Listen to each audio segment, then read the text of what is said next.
Where your treasure is, there will your heart be also. God has given us unlimited treasures in His Word. Every time we open it, we can discover a new treasure or admire an old one. What will we find today? Here's Carla Early with Treasure Hunt in the Word. When I was in elementary school, I made a dollhouse out of a computer box. I made furniture and all sorts of things for my little panda and koala bear who lived there. As I saved my money, I would replace the furniture that I'd made from jewelry boxes with actual dollhouse furniture. In middle school, Pandy and Quali moved to a more upscale neighborhood, from the backroom basement in a box to a piece of furniture in my bedroom. Then in high school, I inherited a wooden dollhouse where Pandy has lived ever since. I painted it, shingled it, carpeted it, and bought beautiful furniture. They even have a grand piano. Somewhere along the line, I started making food for the kitchen out of clay, with all the intricate details of boxes and desserts. The watermelon was green on the outside and perfect ripe pink on the inside. The pies in the deep freeze had decorative piping, and their bags of microwave popcorn looked ready to pop into the microwave. Throughout this decade-long project, each creation I enjoyed and admired. I can imagine how God felt with each of His creations. He made light, and it was good.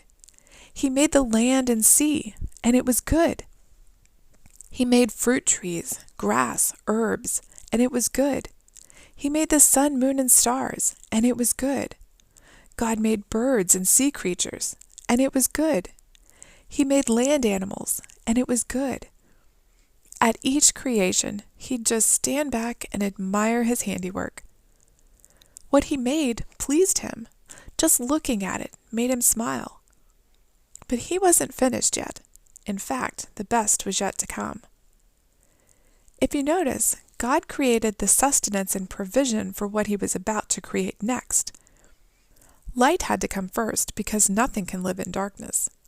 The water had to be separated from land so each kind of creature would have the proper habitat in which to flourish. And all of this was put into place before God began His masterpiece of creation, which we'll talk about another time. In fact, God went over and above. Not only was all of creation good because it was beautiful and made the world habitable for human life, but everything pointed to their Creator. Just like anyone walking into my room and seeing my dollhouse when I was a kid would know a creative, detailed girl lived there. In Romans 1:19 and 20, Paul says everyone on earth can know that there's a God, and even know what He's like. For what can be known about God is plain to them, because God has shown it to them.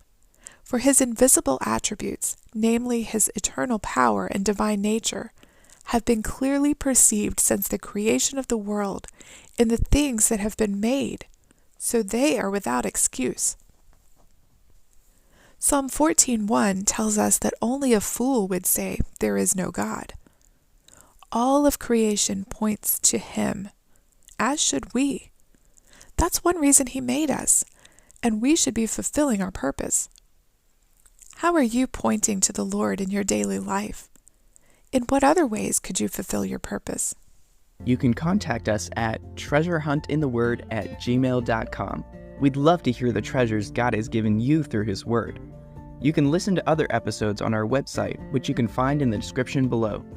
Thank you for listening, and remember, where your treasure is, there will your heart be also.